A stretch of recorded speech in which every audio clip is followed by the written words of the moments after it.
Unit 3. Merriam-Webster's Vocabulary Builder. AMBI. Means, on both sides, or around. Ambi comes from Latin. Most of us are either right-handed or left-handed, but ambidextrous people can use their right and left hand equally well. Ambiguous. 1. Doubtful or uncertain, especially from being obscure or indistinct. 2. Unclear in meaning because of being understandable in more than one way. Successful politicians are good at giving ambiguous answers to questions on difficult issues. Ambiguous comes from the Latin verb ambigere, to be undecided. When we say someone's eyes are an ambiguous color, we mean we cannot decide which color they are, blue or green. The ambiguity of the Mona Lisa's smile makes us wonder what she's thinking about. An ambiguous order is one that can be taken in at least two ways. On the other hand, the order, shut up, may be rude, but at least it's unambiguous. Ambient. Existing or present on all sides. The ambient lighting in the restaurant was low, and there was a bright candle at each table. Ambient light is the light that fills an area or surrounds something that's being viewed, like a television screen or a painting. Scientists sometimes refer to the ambient temperature, the temperature of the surrounding air. Ambient music is the term used today for atmospheric background music, usually intended for relaxation or meditation. The candlelit restaurant in the example sentence is probably trying for a romantic ambience or atmosphere. Ambivalent. 1. Holding opposite feelings and attitudes at the same time towards someone or something. 2. Continually wavering between opposites or alternative courses of action. He was ambivalent about the trip. He badly wanted to travel but hated to miss the summer activities at home. Ambivalent is a fairly new word, less than 100 years old, and, not surprisingly, it was first used by psychologists. Since being ambivalent means simply having mixed feelings about some question or issue, some of us spend most of our lives in a state of ambivalence. We might feel ambivalence about accepting a high-paying job that requires us to work long hours, about lending money to someone we like but don't know well, or about ordering a tutti-frutti chocolate banana sundae El Supremo after we've been starving on a strict diet for weeks. Ambit. The range or limit covered by something, such as a law. The treatment of farm animals generally falls outside the ambit of animal cruelty laws in the U.S. Ambit is a rather formal term, often used by lawyers, as in, with this new legislation, tobacco now falls within the ambit of FDA regulation. It almost always refers to something abstract rather than an actual physical range. So, for example, an immigrant might live completely within the ambit of her immigrant community until she started college, where she might find herself in a much broader social ambit. Most of the Latin American colonies were established by Spain, but in the 19th century, as the U.S. became stronger and Spain became weaker, they began to enter the ambit of U.S. power. EPI is a Greek prefix that may mean various things, but usually, on, over, or attached to. So an earthquake's epicenter is the ground right over the center of the quake. And your epidermis is the outer layer of your skin, on top of the inner dermis. Epilogue. The final section after the main part of a book or play. Her editor told her the book really needed an epilogue, to tell where each member of the family is today. From its Greek roots, epilogue means basically, words attached, at the end. An epilogue often somehow wraps up a story's action, as in the one for a famous Shakespeare play that ends, for never was a story of more woe than this of Juliet and her Romeo. In non-fiction books, we now often use the term afterword instead of epilogue, just as we now generally use forward instead of prologue, see log. Movies also often have a kind of epilogue, maybe a scene after the exciting climax when the surviving lovers meet in a cafe to talk about their future. The epilogue of a musical composition, after all the drama is over, is called the coda, Italian for tail. Epiphyte. A plant that obtains its nutrients from the air and the rain and usually grows on another plant for support. The strangler fig begins life as an epiphyte on a tree branch, drops its tendrils to take root in the ground around the trunk, and slowly covers and strangles the tree to death. Epiphytic plants are sometimes known as air plants because they seemingly survive on thin air. They rely on their host plants merely for physical support, not nourishment. Tropical epiphytes include orchids, ferns, and members of the pineapple family. To a newcomer in the tropical rainforest, the first sight of a great tree with large epiphytes hanging from every level can be eerie and astonishing. Familiar epiphytes of the temperate zone include lichens, mosses, and algae, which may grow on rocks or water without touching the soil. Epitaph. An inscription on a grave or tomb in memory of the one buried there. The great architect Christopher Wren designed London's majestic St. Paul's Cathedral, the site of his tomb and epitaph. See Monumentum Requiris, circumspice, if you seek my monument, look around you. Epitaph includes the root from the Greek word tapos, tomb, or funeral. Traditionally, epitaph refers to a tombstone inscription, but it can also refer to brief memorial statements that resemble such inscriptions. One of the most famous is Henry Lee's epitaph for George Washington, first in war, first in peace, and first in the hearts of his countrymen. Epithet. 1. A descriptive word or phrase occurring with or in place of the name of a person or thing. 2. An insulting or demeaning word or phrase. King Richard I of England earned the epithet lion-hearted, while his brother, King John, was given the epithet Lackland. From its Greek roots, epithet would mean something put on or added. Sometimes the added name follows a given name, as in Eric the Red or Billy the Kid. In other cases, the epithet precedes the personal name, as in Mahatma, great-souled, Gandhi. In still others, it's used in place of the actual name, as in El Greco, the Greek, or El Cid, the Lord. In its other common meaning, an epithet is a mocking or insulting name, like Lackland, in the example sentence. When enemies are said to be hurling epithets at each other, it means they're exchanging angry insults. Hypo is a Greek prefix meaning below, under. Many hypo words are medical. A hypodermic needle injects medication under the skin. Hypotension, or low blood pressure, can be just as unhealthy as the better-known hypertension, or high blood pressure. Hypochondriac. A person overly concerned with his or her own health who often suffers from delusions of physical disease. Hercule Poirot, the detective hero of the Agatha Christie mysteries, is a notorious hypochondriac, always trying to protect himself from drafts. One disease a hypochondriac really does suffer from is hypochondria, the anxiety and depression that come from worrying too much about one's own health. Even though it's easy to joke about hypochondriacs, hypochondria is no joking matter for the sufferer. Somewhat surprisingly, the second part of hypochondria derives from chondros, the Greek word for cartilage. The cartilage in question is that of the sternum, or breastbone. From ancient times, doctors believed that certain internal organs or regions were the seat of various diseases, both physical and mental, and the area under the breastbone was thought to be the source of hypochondria. Hypoglycemia. Abnormal decrease of sugar in the blood. She had been controlling her hypoglycemia through diet and vitamins, but she now realized she needed to add daily exercise as well. The root glyk means sweet in Greek, so glyc shows up in the names of various terms referring to a sugar as a chemical ingredient, such as glycerin and monoglyceride. People with diabetes have difficulty controlling the sugar in their blood. Too little can be dangerous. Its early symptoms may be as minor as nervousness, shaking, and sweating, but it can lead to seizures and unconsciousness. Luckily, it can be taken care of easily by eating or drinking something high in carbohydrates. Its opposite, hyperglycemia, see hyper, is the main symptom of diabetes, and usually requires an injection of insulin, which the sufferer usually gives himself. Today many people, though not doctors, use hypoglycemia to mean a completely different condition, with some of the same milder symptoms, that doesn't involve low blood sugar. Hypothermia.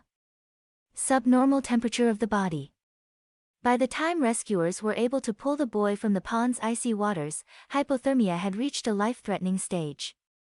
Hypothermia, which usually results from submersion in icy water or prolonged exposure to cold, may constitute a grave medical emergency. It begins to be a concern when body temperature dips below 95 degrees Fahrenheit, and the pulse, breathing, and blood pressure start to decline. Below 90 degrees, the point at which the normal reaction of shivering ceases, emergency treatment is called for. Hypothetical. 1. Involving an assumption made for the sake of argument or for further study or investigation. 2. Imagined for purposes of example. The candidate refused to say what she would do if faced with a hypothetical military crisis. The noun hypothesis comes straight from the Greek word meaning foundation, or base, that is something put under something else. So a hypothesis is something you assume to be true in order that you can use it as the base or basis for a line of reasoning, and any such assumption can be called hypothetical. So, for example, the theory that the dinosaurs became extinct because of a giant meteor that struck the Earth near the Yucatan Peninsula involves the hypothesis that such a collision would have had such terrible effects on the Earth's climate that the great reptiles would have been doomed. Once a hypothesis has been thoroughly studied and researched without being proved wrong, it generally comes to be called a theory instead. Thermo comes from the Greek word meaning warm. A thermometer measures the amount of warmth in a body, the air, or an oven. A thermostat makes sure the temperature stays at the same level. And it's easy to see why the German manufacturers of a vacuum-insulated bottle back in 1904 gave it the name thermos. Thermal. 1. Of, relating to, or caused by heat. 2. Designed to insulate in order to retain body heat. A special weave called thermal weave traps insulating air in little pockets to increase the warmth of long underwear and blankets. In days gone by, much of the male population of the northern states in the cold months would wear a garment of thermal underwear covering the entire body, called a union suit. Union suits kept sodbusters, cowboys, and townsfolk alike not only warm but also itchy and a little on the smelly side, back when bathing once a week was considered the height of cleanliness. Thermal imaging is photography that captures heat pictures, rather than ordinary light pictures, of objects. And thermal pollution occurs when industrial water use ends up warming a river in a damaging way. Small plane pilots use thermal as a noun for a warm updraft, often over a plowed field or desert, that lifts their wings, just as it enables hawks to soar upward without moving their wings. Thermodynamics. Physics that deals with the mechanical actions or relations of heat. With his college major in electrical engineering, he assumed it would be an easy step to a graduate school concentration in thermodynamics. Thermodynamics, see dynam, is based on the fact that all forms of energy, including heat and mechanical energy, are basically the same. Thus, it deals with the ways in which one form of energy is converted into another, when one of the forms is heat. The study of thermodynamics dates from before the invention of the first practical steam engine, an engine that uses steam to produce physical power, in the 18th century. Today most of the world's electrical power is actually produced by steam engines, and the principal use of thermodynamics is in power production. Thermonuclear. Of or relating to the changes in the nucleus of atoms with low atomic weight, such as hydrogen, that require a very high temperature to begin. In the 1950s and 60s, anxious American families built thousands of underground, fallout shelters to protect themselves from the radiation of a thermonuclear blast. Nuclear is the adjective for nucleus, the main central part of an atom. The original nuclear explosives, detonated in 1945, were so-called fission bombs, since they relied on the fission, or splitting, of the nuclei of uranium atoms. But an even greater source of destructive power lay in nuclear fusion, the forcing together of atomic nuclei. The light and heat given off by stars such as the Sun come from a sustained fusion, or thermonuclear, reaction deep within it. On Earth, such thermonuclear reactions were used to develop the hydrogen bomb, a bomb based on a fusion reaction that merged hydrogen atoms to become helium atoms. The thermonuclear era, which began in 1952, produced bombs hundreds of times more powerful than those exploded at the end of World War II. Why the thermo in thermonuclear? Because great heat is required to trigger the fusion process, and the trigger used is actually a fission bomb. British Thermal Unit. the quantity of heat required to raise the temperature of 1 pound of water 1 degree Fahrenheit at a specified temperature. Wood stove manufacturers compete with each other in their claims of how many British thermal units of heat output their stoves can produce. Despite its name, the British thermal unit, or BTU, may be more widely used in North America than in Britain. Air conditioners, furnaces, and stoves are generally rated by BTUs. Though BTUs is often short for BTUs per hour, in air conditioner ratings, for instance, BTUs really means BTUs of cooling capacity per hour. Fuels such as natural gas and propane are also compared using BTUs. The BTU first appeared in 1876 and isn't part of the metric system.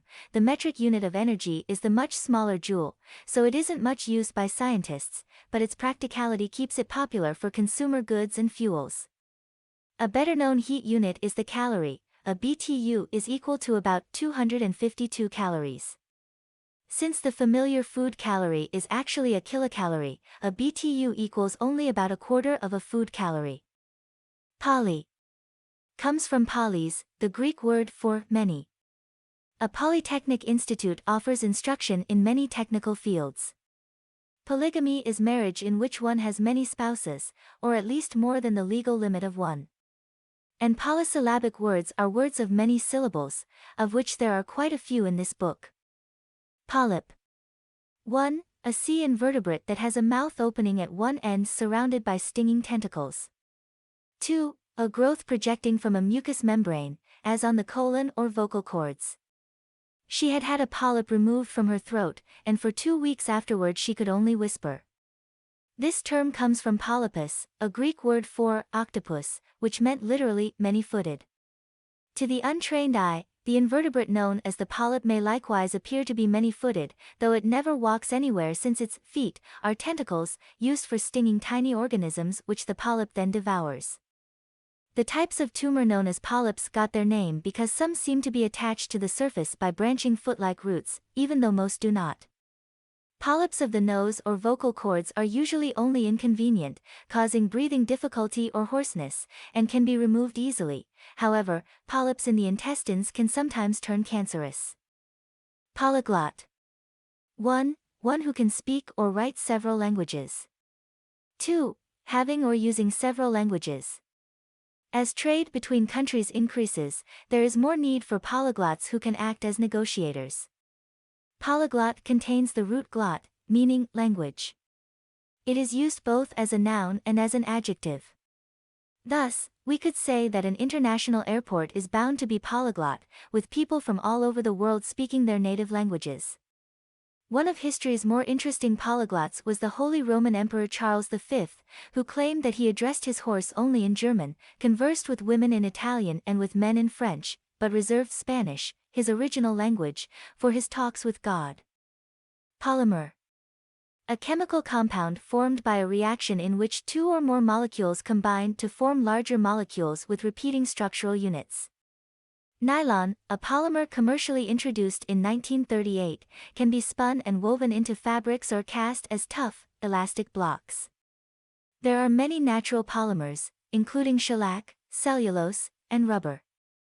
But synthetic polymers only came into being around 1870 with celluloid, known especially for its use in photographic film. After many decades of development, the polymeric compounds now include polypropylene, used in milk crates, luggage, and hinges, polyurethane, used in paints, adhesives, molded items, rubbers, and foams, and polyvinyl chloride, PVC, used to make pipes that won't rust. And let's not forget polyester, which gave us a lot of uncool clothing in the 1970s, but whose strength and resistance to corrosion have ensured that it remains an extremely useful material for all kinds of goods. Polygraph. An instrument for recording changes in several bodily functions, such as blood pressure and rate of breathing, at the same time. Lie detector. My brother-in-law is completely law-abiding, but he's such a nervous type that he's failed 2 polygraph tests at job interviews. With its graph, root, C graph, polygraph indicates that it writes out several different results. A polygraph's output consists of a set of squiggly lines on a computer screen, each indicating one function being tested. The functions most commonly measured are blood pressure, breathing rate, pulse, and perspiration, all of which tend to increase when you lie. Polygraphs have been in use since 1924, and have gotten more sensitive over the years, though many experts still believe that they're unreliable and that a prepared liar can fool the machine. They're used not only for law enforcement but perhaps more often by employers, often the police department itself, who don't want to hire someone who has broken the law in the past but won't admit to it. Prim comes from primus, the Latin word for first. Something primary is first in time, rank, or importance. Something primitive is in its first stage of development. And something primeval had its origin in the first period of world or human history. Primal. Basic or primitive. There was always a primal pleasure in listening to the rain beat on the roof at night and dropping off to sleep in front of the fire. Primal generally describes something powerful and almost instinctual. So when we speak of the primal innocence of youth or the primal intensity of someone's devotion, we're suggesting that the emotions or conditions being described are basic to our animal nature. Sitting around a campfire may feel like a primal experience, in which we share the emotions of our cave-dwelling ancestors. Intense fear of snakes or spiders may have primal roots, owing to the poison that some species carry. In Primal Scream Therapy, popular in the 1970s, patients relive painful childhood experiences and express their frustration and anger through uncontrolled screaming and even violence. Primer. 1. A small book for teaching children to read. 2. A small introductory book on a subject. She announced that she'd be passing out a primer on mutual funds at the end of the talk. Primers were once a standard part of every child's education. The first primer printed in North America, the New England Primer, ca. 1690, was typical. It contained many quotations from the Bible and many moral lessons, and the text was accompanied by numerous woodcut illustrations. We no longer use the word in early education, but it's widely used in everyday speech. Notice how primer is pronounced. Don't mix it up with the kind of paint that's pronounced with a long I sound. Primate. Any member of the group of animals that includes human beings, apes, and monkeys. Dr. Leakey sent 3 young women to work with individual primates, Jane Goodall with the chimpanzees, Diane Fossey with the gorillas, and Garuda Galdakis with the orangutans. It was the great biologist Carolus Linnaeus who gave the primates their name, to indicate that animals of this order were the most advanced of all. Linnaeus listed human beings with the apes 100 years before Charles Darwin would publish his famous work on evolution. When people told him that our close relationship to the apes and monkeys was impossible because it disagreed with the Bible, he responded that, from the biological evidence, he simply couldn't come to a different conclusion. Among the mammals, the primates are distinguished by their large brains, weak sense of smell, lack of claws, long pregnancies, and long childhoods, among other things. Along with the apes and monkey, the primate order includes such interesting animals as the lemurs, tarsiers, galagos, and lorises. Primordial. 1. First created or developed. 2. Existing in or from the very beginning. Many astronomers think the universe is continuing to evolve from a primordial cloud of gas. Primordial can be traced back to the Latin word primordium, or origin, and applies to something that is only the starting point in a course of development or progression. A primordial landscape is one that bears no sign of human use, and a primordial cell is the first formed and least specialized in a line of cells. The substance out of which the earth was formed and from which all life evolved is commonly called the primordial ooze, or the primordial soup, even by scientists. Homo comes from homos, the Greek word for same, which in English words may also mean similar. A homograph is a word spelled like another word but different in meaning or pronunciation, and a homosexual is a person who favors others of the same sex. This root has nothing to do with the Latin homo, meaning person, as in Homo sapiens, the French and the Spanish hombre. Homonym. One of 2 or more words pronounced and or spelled alike but different in meaning. The pool of a pool of water and the pool of a game of pool are homonyms. Homonym can be troublesome because it may refer to 3 distinct classes of words. Homonyms may be words with identical pronunciations but different spellings and meanings, such as to, and two. Or they may be words with both identical pronunciations and identical spellings but different meanings, such as quail, the bird, and quail, to cringe. Finally, they may be words that are spelled alike but are different in pronunciation and meaning, such as the bow of a ship and bow that shoots arrows. The first and second types are sometimes called homophones, and the second and third types are sometimes called homographs, which makes naming the second type a bit confusing. Some language scholars prefer to limit homonym to the third type. Homogeneous. 1. Of the same or a similar kind. 2. Of uniform structure or composition throughout. Though she was raised in a small town, she found the city more interesting because its population was less homogeneous. A slab of rock is homogeneous if it consists of the same material throughout, like granite or marble. A neighborhood might be called homogeneous if all the people in it are similar, having pretty much the same background, education, and outlook. Homogeneity is fine in a rock, though some people find it a little boring in a neighborhood, while others find it comforting.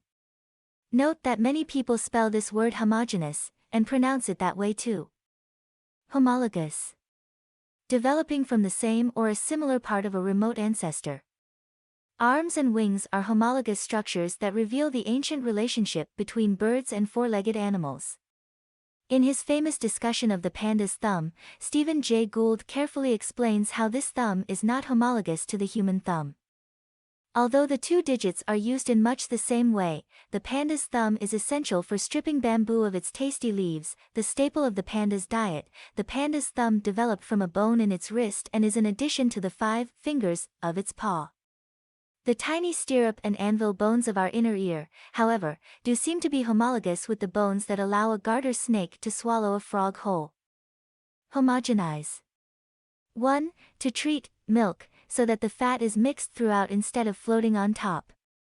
2. To change, something, so that its parts are the same or similar. By now the suburb had gotten so homogenized that he couldn't tell the families on his street apart. Homogenized milk has been around so long, about 100 years, that many Americans have never seen milk with the cream on top, and probably think cream separation only happens in expensive yogurt. But homogenize was being used before anyone succeeded in getting milk and cream to mix. People who use the word often dislike the idea that everything is becoming the same, whether it's radio shows that are no longer produced locally or schools that rely too much on standardized testing. Dis comes from Latin, where it means apart.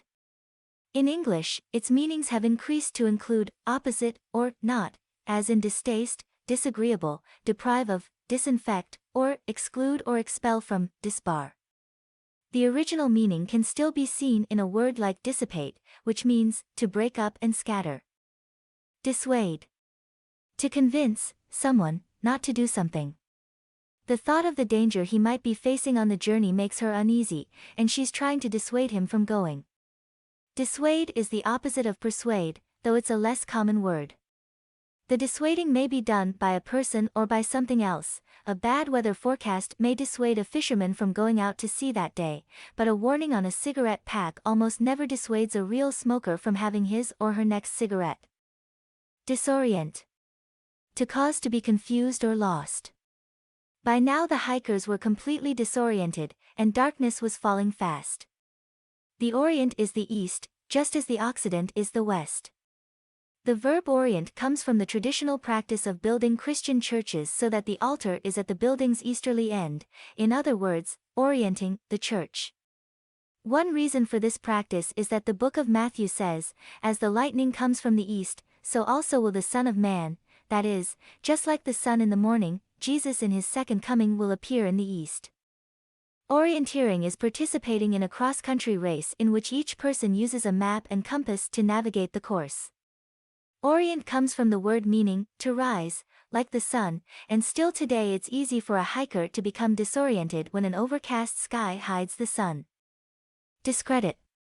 1. To cause someone or something to seem dishonest or untrue. 2. To damage the reputation of someone. His book had been thoroughly discredited by scholars, and his reputation was badly damaged. Since one meaning of credit is trust, discredit means basically destroy one's trust. A scientific study may be discredited if it turns out it was secretly written up by someone paid by a drug company. An autobiography may be discredited if someone discovers that the best parts came out of a novel. A lawyer may try to discredit testimony in a trial by revealing that the witness just got out of the slammer. Many political campaigns rely on discrediting one's opponents. Desperate politicians have learned that, if they can claim that someone attacking them has been completely discredited, it might work even if it isn't true. Dislodge. To force out of a place, especially a place of rest, hiding, or defense. Senators are attempting to dislodge the bill from the committee, where the chairman has failed to act on it for 5 months. A lodge is usually a kind of rooming house or hotel, and the verb lodge often means staying or sleeping in such a place. Thus, dislodge means removing a person or thing from where it's been staying. So, for instance, you might use a toothpick to dislodge a seed from between your teeth, police might use tear gas to dislodge a sniper from his hiding place, and a slate tile dislodged from a roof could be dangerous to someone hanging out on the street below. Latin borrowings. Ad hoc. Formed or used for a particular purpose or for immediate needs. The faculty formed an ad hoc committee to deal with the question of First Amendment rights on campus. Ad hoc literally means, for this, in Latin, and in English this almost always means, for this specific purpose. Issues that come up in the course of a project often require immediate, ad hoc solutions. An ad hoc investigating committee is authorized to look into a matter of limited scope. An ad hoc ruling by an athletic council is intended to settle a particular case, and is not meant to serve as a model for later rulings. If an organization deals with too many things on an ad hoc basis, it may mean someone hasn't been doing enough planning. Ad hominem. Marked by an attack on an opponent's character rather than by an answer to the arguments made or the issues raised.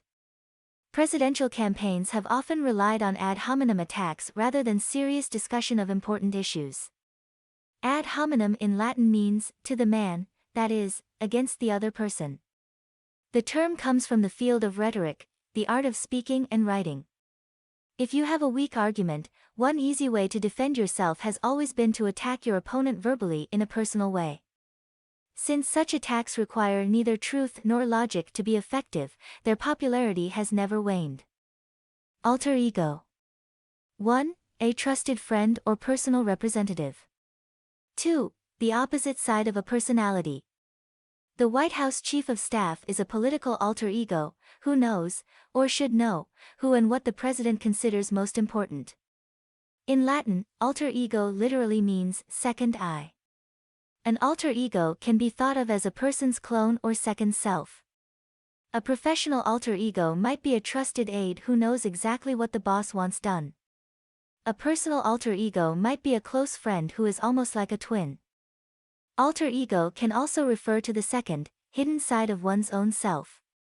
In Robert Louis Stevenson's classic The Strange Case of Dr. Jekyll and Mr. Hyde, Dr. Jekyll is a good-hearted, honorable man, but after taking a potion, his alter ego, the loathsome and diabolical Mr. Hyde, takes over his personality.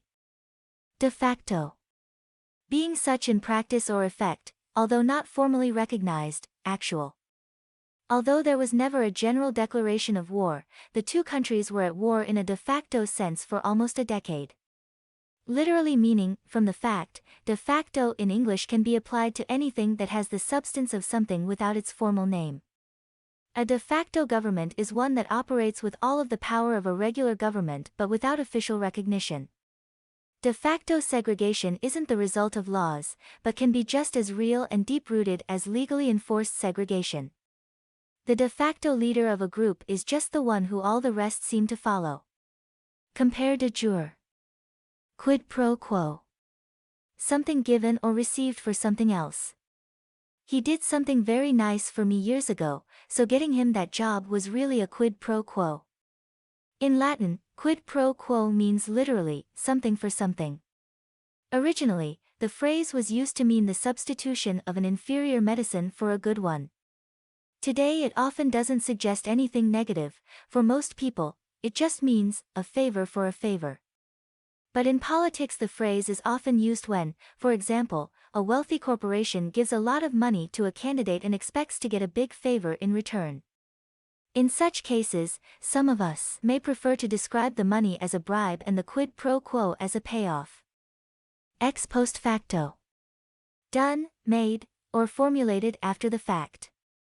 When Carl tells us his reasons for why he behaved badly, they're nothing but ex post facto excuses for impulsive behavior. Ex post facto is Latin for, from a thing done afterward. Approval for a project that's given ex post facto, after the project already has been begun or completed, may just have been given in order to save face.